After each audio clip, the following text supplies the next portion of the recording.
எல்லாருக்கும் வணக்கங்க. இப்போ வந்து இந்தியன்ஸை வந்து ஈரான்லேருந்து இவாக்குவேட் பண்ணியிருக்காங்க. அதை பற்றி ஒரு சில விஷயங்கள் பார்க்கலாம். வாங்க வீடியோக்குள்ளே போகலாம். இந்தியா சண்டே அன்றைக்கி என்ன பண்ணியிருக்காங்கன்னா, நிறைய பேர் ஆல்ரெடி இவாக்குவேட் பண்ணியிருக்காங்க. இப்போ திரும்பி 300 இந்தியன் நேஷ்னல்ஸை வந்து ஈரான்லேருந்து இவாக்குவேட் பண்ணியிருக்காங்க. அங்கே வந்து எஸ்கலேட் ஆகிட்டுருக்கு டென்ஷனு. அதை பெர்ஷியன் கல்ஃப் நேஷனுக்கும் இஸ்ரேலுக்கும் இடையில. இது வந்து யூஎஸ் வந்து இதில் நிறைய ஸ்ட்ரைக்ஸ்லாம் பண்ணியிருக்காங்க. அங்கே அட்டாக் பண்ணியிருக்காங்க. ஒரு மினிஸ்ட்ரி ஆஃப் எக்ஸ்டர்னல் அஃபேர்ஸ் என்ன சொல்லியிருக்காங்கன்னா, அதாவது 311 இந்தியன்ஸு டெல்லியில் வந்து லேண்ட் ஆகியிருக்காங்க. ஸ்பெஷல் ஃப்ளைட்டில் வந்து கூட்டிகிட்டு வந்திருக்காங்க. ஈரானியன் சிட்டியில், அதாவது மஷத் அப்படிங்கிற இடத்துலேருந்து கூட்டிகிட்டு வந்திருக்காங்க. இவாக்குவேட் ஆகிருக்காங்க அப்படிங்கிறத வந்து இன்ஃபார்ம் பண்ணியிருக்காங்க. ஃப்ரெஷ்ஷாக வந்து இவாக்குவேட் ஆனவங்க, ஏற்கனவே இவாக்குவேட் ஆனது எல்லாத்தையும் சேர்த்து வந்து 1428 பேர் வந்து இவாக்குவேட் ஆகிருக்காங்க அப்படிங்கிறதையும் வந்து அவங்க சொல்லியிருக்காங்க.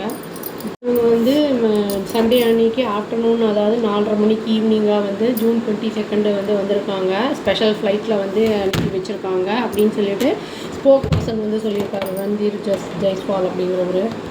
இந்த ஆப்ரேஷன் சிந்து அப்படிங்கிறது வந்து எதுக்கு இந்தியா லான்ச் பண்ணியிருக்காங்க லாஸ்ட் வீக்னா, இந்தியன்ஸை வந்து ஈரான் இஸ்ரேலுக்கு நடுவில் வந்து அந்த சண்டை அந்த பிரச்சனைகள் போயிட்டுருக்கிறனால நம்ம இந்தியன்ஸை வந்து சேஃபாக கூட்டிகிட்டு வந்துடணும் அப்படிங்கிறனால அதை வந்து இவாக்குவேட் வந்து பண்ணி கூட்டிகிட்டு வராங்க.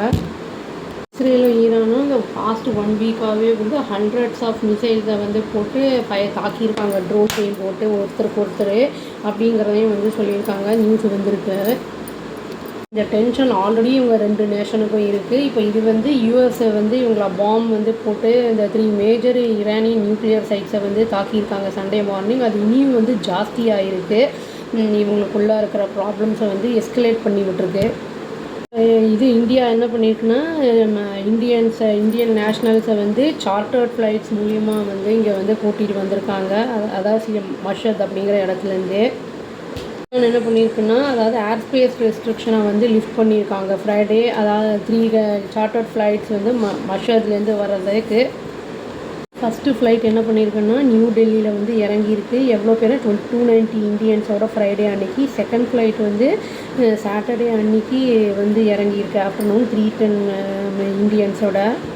இன்னொரு ஃப்ளைட் வந்து அர்மேனியன் கேபிட்டல் வந்து எரிவன் அப்படிங்கிறது தேர்ஸ்டே வந்து இறங்கியிருக்கு. அதாவது ஸ்பெஷல் இவாக்குவேஷன் ஃப்ளைட் வந்து திரும்பி வந்து அவங்கள வந்து கூட்டிகிட்டு வந்திருக்கு. இனி வேறு யாரையாவது கூட்டிகிட்டு வரணுமா, என்ன ஏது, இந்தியன் நேஷனல்ஸ் இருக்காங்களா என்னன்னு தெரியல.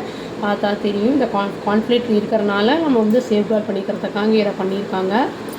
அமெரிக்கா வந்து இந்த கண்ட்ரிஸ் எல்லாம் அட்டாக் பண்ணுறதை நிறுத்துமா, நியூக்ளியர் அந்த இதெல்லாம் வந்து ஸ்ட்ரைக் பண்ணுறதை நிறுத்துமா என்ன ஏதுன்னு தெரியல. பார்த்தா தான் தெரியும். இந்தியன் நேஷனல்ஸ் வந்து அவங்கெல்லாம் திரும்பி வேறு ஏதாவது வருவாங்களான்னு தெரியல. ரிட்டர்னு பார்த்தா தெரியும். வெயிட் பண்ணுவாங்க. அவ்வளோதான். Thank you. Please do like, share and subscribe our channel and click the all option and tap the bell icon. Thank you.